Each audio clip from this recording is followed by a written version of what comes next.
ಉಸಿರಾಡೋದು ಕಷ್ಟ ಆದಾಗ ನಾವು ಸಹಜವಾಗಿ ಬಾಯಿಂದ ಉಸಿರಾಡ್ತೀವಿ. ಆದ್ರೆ ಕೆಲವರಿಗೆ ಇದು ಅಭ್ಯಾಸ ಆಗ್ಬಿಡುತ್ತೆ. ಇದಕ್ಕೆ ಕಾರಣ ಅವರಿಗೆ ಮೂಗಿನಲ್ಲಿ ರಚನಾತ್ಮಕ ದೋಷಗಳಿರಬಹುದು ಅಥವಾ ಉರಿಯೂತ ಕೂಡ ಇರಬಹುದು.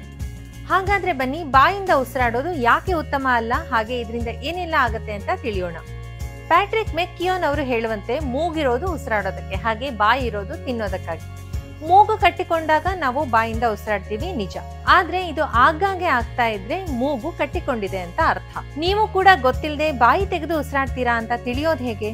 ಅದಕ್ಕೆ ಕೆಲವು ಲಕ್ಷಣಗಳಿದೆ. ಹಗಲಿನಲ್ಲಿ ಹಾಗೆ ಮಲಗಿರುವಾಗ ಬಾಯಿ ತೆರೆದಿಡೋದು, ಒಣಗಿರುವಂತಹ ಬಾಯಿ, ಬಿರುಕು ಬಿಟ್ಟ ತುಟಿಗಳು, ಗೊರಕೆ ಹೊಡೆಯೋದು, ಪದೇ ಪದೇ ಹಲ್ಲಿನಲ್ಲಿ ಹುಳುಕು ಉಂಟಾಗೋದು, ಏಕಾಗ್ರತೆಯ ಕೊರತೆ, ಹಾಗೆ ಎದ್ದ ಕೂಡಲೇ ಆಯಾಸ ಆಗೋದು, ಇದೆಲ್ಲವೂ ನೀವು ಬಾಯಿ ತೆಗೆದು ಉಸಿರಾಡ್ತಾ ಇದ್ದೀರಾ ಅನ್ನುವಂತಹ ಸೂಚನೆಯನ್ನ ನೀಡುತ್ತೆ. ಈಗಾಗಲೇ ಹೇಳಿದ ಹಾಗೆ ಬಾಯಿ ತೆಗೆದು ಉಸಿರಾಡೋದಕ್ಕೆ ಮುಖ್ಯವಾಗಿರುವಂತಹ ಕಾರಣ ಮೂಗಿನಲ್ಲಿರುವಂತಹ ಅಡಚಣೆ. ಇದು ಅಲರ್ಜಿಯಿಂದ ಆಗಿರಬಹುದು, ಸೈನಸ್ ಸಮಸ್ಯೆಯಿಂದ ಆಗಿರಬಹುದು, ಅಥವಾ ಸಾಮಾನ್ಯ ಶೀತದಿಂದ ಕೂಡ ಆಗಿರಬಹುದು. ಕೆಲವೊಮ್ಮೆ ಅಪರೂಪವಾಗಿ ಮೂಗಿನಲ್ಲಿರುವಂತಹ ವಿರೂಪತೆ ಅಥವಾ ಹಿಗ್ಗಿದ ಟಾನ್ಸಿಲ್ ನಿಂದ ಕೂಡ ಈ ಸಮಸ್ಯೆಗಳಾಗಬಹುದು. ಅದರಲ್ಲೂ ಮಕ್ಕಳಲ್ಲಿ ಟಾನ್ಸಿಲ್ ಸಮಸ್ಯೆ ಸರ್ವೇ ಸಾಧಾರಣ. ಒಂದು ವೇಳೆ ನೀವು ಬಾಯಿ ತೆಗೆದು ಉಸಿರಾಟ ಮಾಡ್ತಾ ಇದ್ರೆ ಅದರಿಂದ ಕೆಲವು ಅಡ್ಡ ಪರಿಣಾಮಗಳಿದೆ. ಮೊದಲನೇದು, ಇದರಿಂದಾಗಿ ನಿಮ್ಮ ರೋಗ ನಿರೋಧಕ ಶಕ್ತಿ ಕಡಿಮೆಯಾಗುತ್ತೆ. ಯಾಕಂದ್ರೆ ಬಾಯಿ ಮೂಗಿನಂತೆ ಗಾಳಿಯನ್ನ ಫಿಲ್ಟರ್ ಮಾಡೋದಿಲ್ಲ. ಶ್ವಾಸಕೋಶ ಹಾಗೆ ಗಂಟಲಿನ ಸೋಂಕುಗಳು ಬರುವಂತಹ ಸಾಧ್ಯತೆಗಳು ಹೆಚ್ಚಾಗಿರುತ್ತೆ. ಇನ್ನು ಹಲ್ಲಿನ ಆರೋಗ್ಯ ಕೂಡ ಕೆಡುತ್ತೆ. ಹುಳುಕು ಹಲ್ಲು ಉಂಟಾಗತ್ತೆ. ಮುಖದ ರಚನೆಯಲ್ಲಿ ಕೂಡ ಬದಲಾವಣೆ ಆಗಬಹುದು.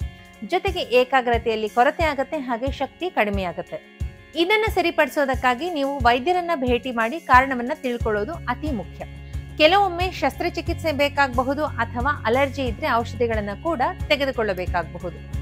ಮೂಗಿನಿಂದ ಉಸಿರಾಡೋ ಅಭ್ಯಾಸ ಮಾಡಿಕೊಳ್ಳೋದು ಹಾಗೆ ಧೂಳು ಇಲ್ಲದ ವಾತಾವರಣದಲ್ಲಿರೋದು ಸಹಾಯವನ್ನ ಉಂಟು ಮಾಡುತ್ತೆ.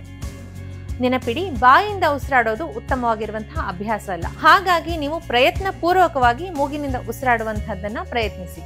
ಪ್ರತಿ ವಾರ ನಾವು ಕೊಡುವಂತಹ ಈ ಎಲ್ಲಾ ಟಿಪ್ಸ್ ಅನ್ನ ನೀವು ನಿಮ್ಮ ಜೀವನದಲ್ಲಿ ಫಾಲೋ ಮಾಡಿ ಆರೋಗ್ಯವಾಗಿರಿ, ಹಾಗೆ ಸಂತೋಷವಾಗಿರಿ.